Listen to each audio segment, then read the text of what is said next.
Hello again. I'm back with another clock to repair, and what I have here are what appears to be two identical clocks. They are made by Schatz.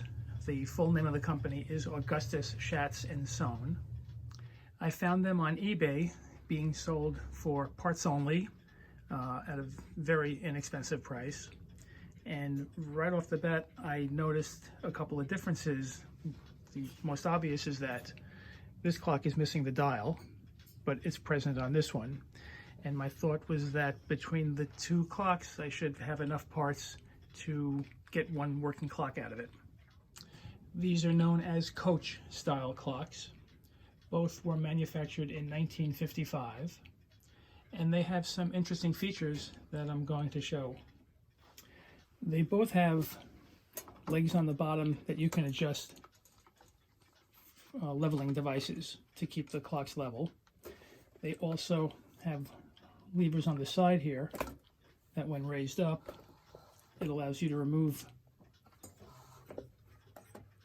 the whole case from the clock. One thing I was disappointed to discover is that I thought these were glass, but they're actually plastic. Another thing I noticed that's a bit different is the overall design of how the clocks are set up. Sort of a bracket down here attached to the base, but that's absent from this clock. They do both have the same type of pendulum, and both have a lever which raises up the pendulum so that if you're transporting the clock, it protects the suspension spring from getting twisted or bent. Another difference on this one of the arms is broken and missing, but when you remove the case and turn the clock around,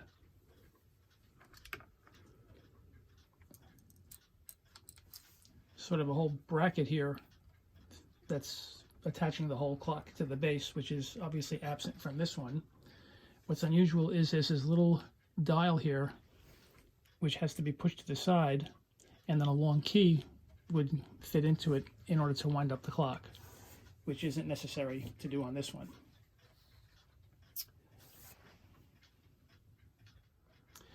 My plan is to work mainly on this one, see how many parts I need to take from this to get this one running.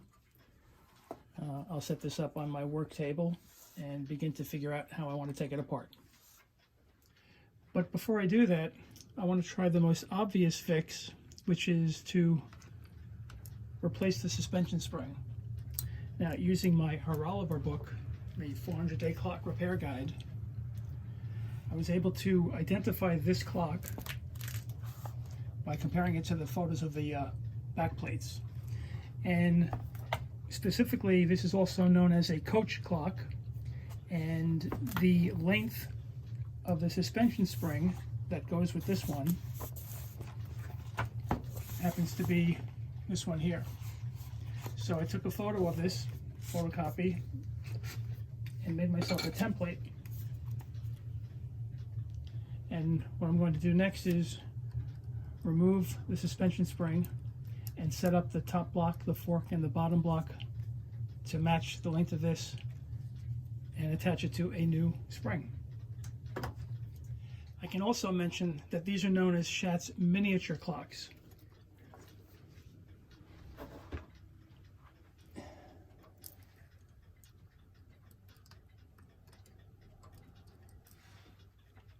So I need to remove now the parts from the old spring, attach them to a new spring, which I have here.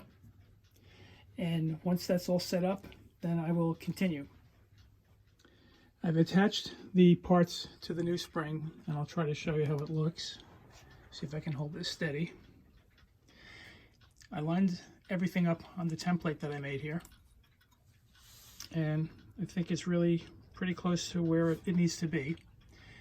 One trick I did to help make this easier, should you be trying this, is I drilled a small hole in a block of wood and I lined the pin into it.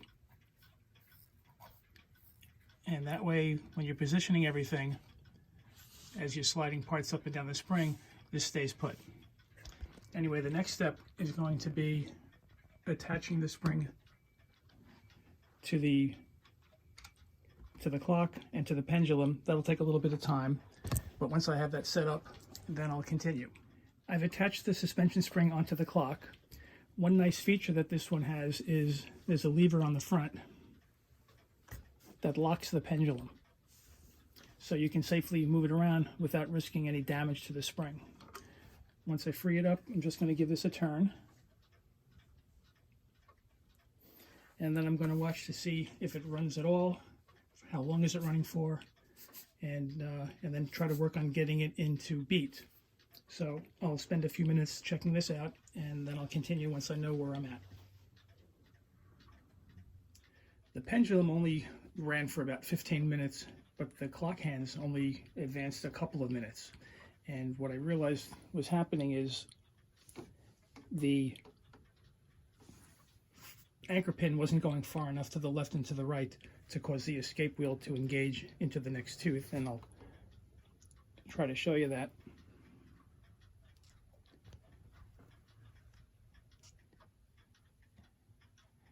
There you can see the anchor. Hard to see, but as it goes to the left and to the right, it's not really going far enough to cause it to jump to the next tooth.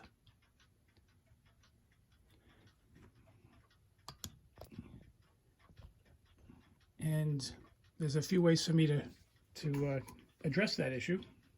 The first is I can adjust the top block here. I can rotate this a little to the left or to the right, which might get the anchor to move a greater distance, which should cause the escape wheel teeth to move further. So that'll take some playing around with, and let me work on that, and we'll see how it goes. Also, another adjustment you can make is to lower the fork, which will cause it to move the anchor pin further to the left and to the right, and that might get it going. That's another thing that I'll be looking at. So now I have some work to do. Let me make the various adjustments and see if any of them work out. I've removed the pendulum and the suspension spring again, and before I started to look to adjust the positioning of it, when I took a closer look at the mechanism in here, I see what looks to me to be a bit of either black oily gunk or dirt on the escape wheel, and it's really hard for me to show you like this, but I think what I'm going to have to do is open this up and just give it a good cleaning. So let me get this set up on my workbench, and I'll figure out how best to take it apart. In looking this over to figure out how best to take it apart, I don't believe I'm going to have to remove the dial. But to protect the hands, I've come up with a little plastic lid that I'm going to place over the dial and tape it into position.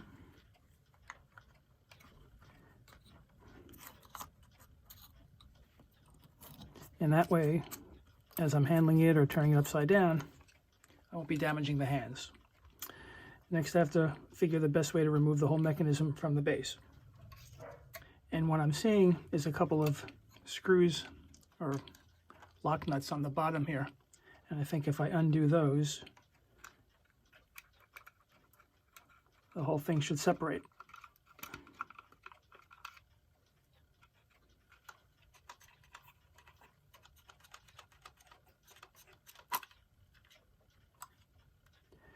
There we go.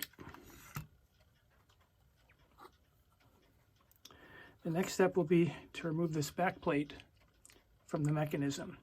And the one unusual thing I'm seeing is with most, and with all the other clocks I've seen, you have the arbor that you have to wind the clock up with, and there's usually a ratchet gear around it. That's what gives you that clicking sound when you're turning the key. For whatever reason, that device is buried on the inside, so I have to figure out a way to somehow let down the spring in here before removing this. So let me take a look at that and see what I can come up with. What I think should work is if I just press a screwdriver up against the little lever that locks into the ratchet wheel at the same time that I'm holding the arbor with my letdown key, I should be able to loosen it safely. So let me give that a try. I have a letdown key that I made. It's just a cylinder of wood, drill a hole, and then I cut it with a saw, And that way any size key that you have will fit in here, because these clocks don't all have the same size arbor. Let's see how this is going to work.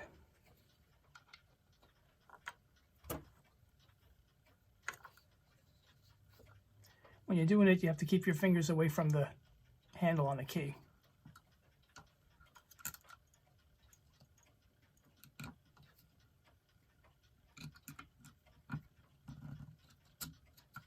There we go. That wasn't all that wound.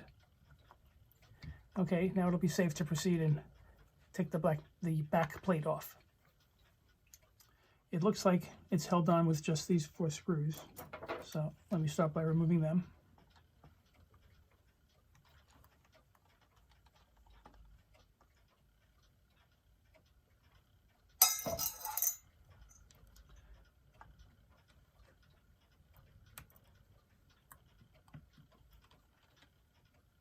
Okay, this little plate is attached, so I need to be careful. I don't want to disturb any of the gears or any of the pieces before I make a good record of how they're situated. Okay, here's the anchor. This is the top block and this little frame that it fits into. Let's do the bottom two.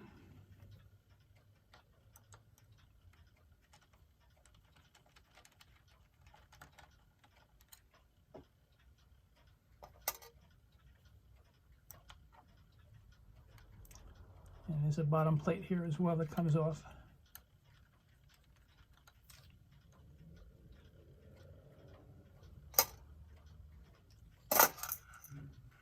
Okay. I'm going to try teasing this off. It might take a little bit of time because I really don't want to disturb any of the gears in here. So once I have the plate removed, then I'll continue. Okay, it's not coming off yet because I realize I have 2 more screws here I have to take off.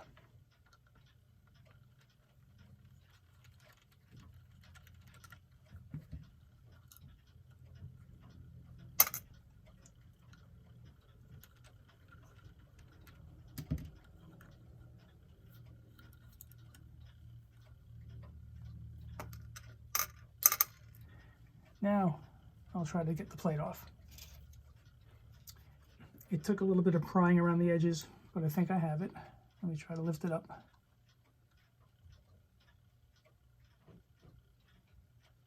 Okay, what I'm going to do next is take some photos and figure out exactly what position these gears are in, and I can show you now what I thought I saw. Just a big hunk of grease right on the escape wheel here. So hopefully that's the culprit why it's not working. But let me take some photos and then we'll continue. I'll try to show how this comes apart. Let me zoom in a bit here. This is the anchor. And then we have the escape wheel. And now I can really show what I meant by that big hunk of grease. I'd like to think that that's really preventing it from moving. And then we can take off 1, 2, take off the spring here, here. This is the ratchet wheel. And this is the center gear. This is what's connected to the hands, and that's not coming off. But what I want to do next, and you can even see on this back plate, big chunk of oily grease here, and there's just a lot of oil all over here. It's really a mess. This needs to be cleaned up thoroughly, and I'm going to clean up all these gears. I'll put them in my ultrasonic with some hot soapy water, and once I have everything clean, then we'll continue. Okay, everything has been thoroughly cleaned and lubricated. The oil I use is by Horace Whitlock. It's a very fine synthetic clock oil. And to apply it, I have these oil pins with a little well that you put the oil into. and you just have to dip it in, and that lets you apply just a very small amount. I'll try to zoom in to show, both into the bushings on the back of the plate as well as on the pivots of the gears. Anyway, let's see if I can place everything back in the proper order. We'll start with this one. There's 1, 2, and I believe this one goes here. Then we have to put the spring on.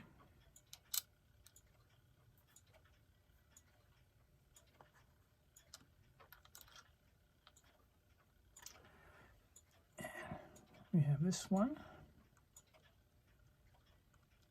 Oh.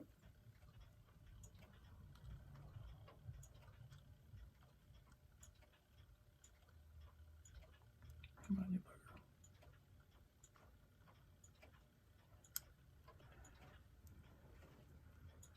The escape wheel.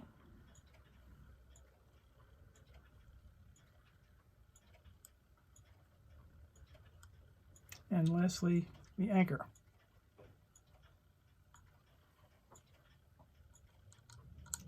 And what I have to do next is position this plate over it, guide all of the pivots of the gears into this plate, and then screw it down. That will take some time. I'm going to work on that. Once I have the plate attached, then I'll continue.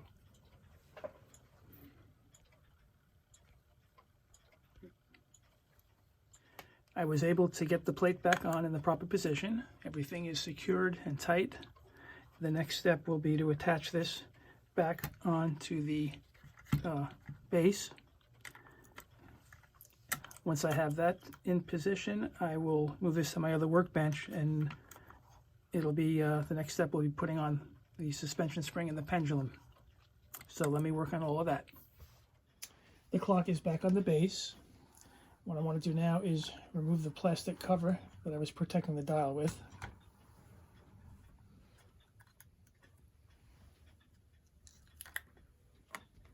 And if everything was put together properly, when I move the anchor back and forth, the hands should move.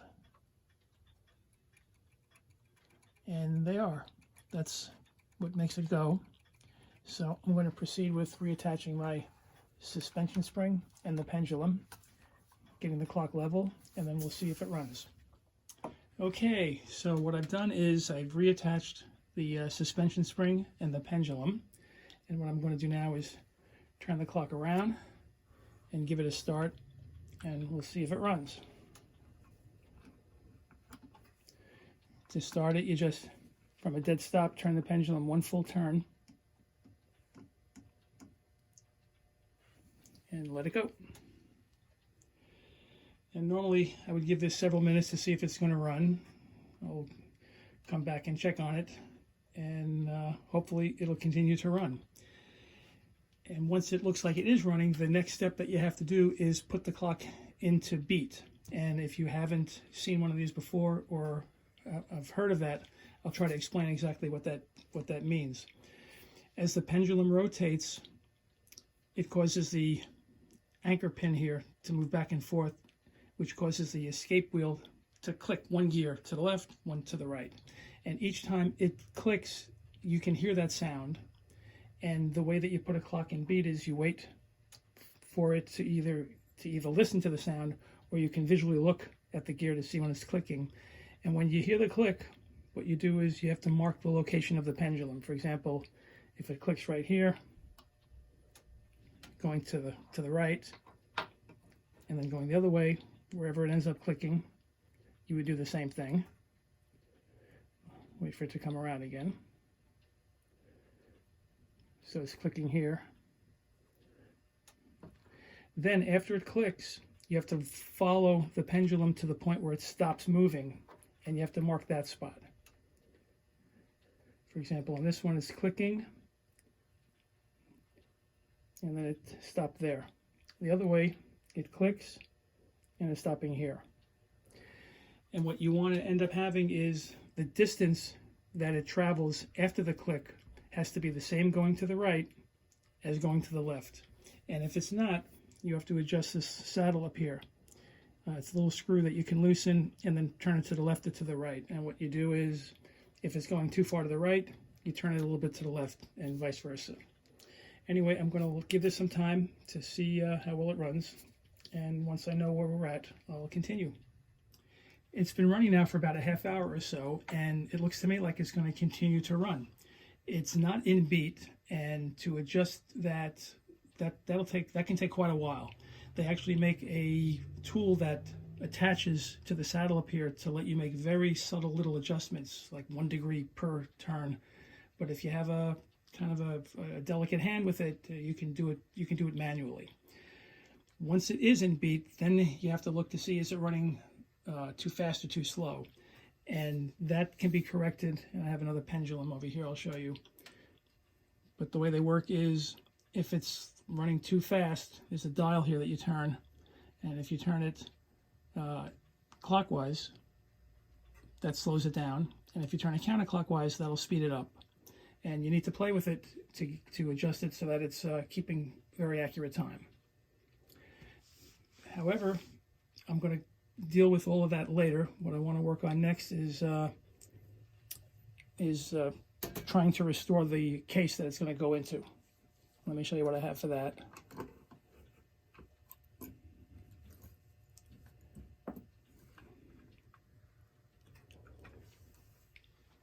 I do have 2 cases. Both of them are really kind of beat up looking. It's plastic, and I don't know if you can see it too well, but there's a lot of scratches on all sides of this plastic case here. The brass is very dark, very tarnished. But I have a product that gets scratches out of plastic, and I'll show it to you. It's called Novus. They make 3 different strengths of it. There's a 1, 2, and a 3. The 3 is for really heavy-duty scratches. You put some on a cloth and just sort of work it into the plastic, and then buff it out. And then for finer scratches, you're using number 2, and then the final really smooth finish you get with number 1. And that's going to take a while, but I'm going to work on, I'll pick the best conditioned plastic that I have from these 2 cases here, and I'll look to polish up the brass. And when everything is looking good, I will continue. Okay, what I've done is I took apart the 2 cases, picked out the best pieces of plastic to polish up.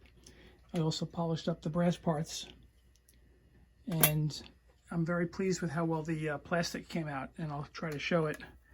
Don't know if you can see it clearly or not, but the difference, all the scratches are gone. You'd almost think this is glass to look at it. It came out really quite well. And next I'm going to reassemble the case, and when I'm ready to seat it over the clock, then I will continue. I've reassembled the case. Let me get it back into position. First I want to give the pendulum a turn. And we're going. Okay.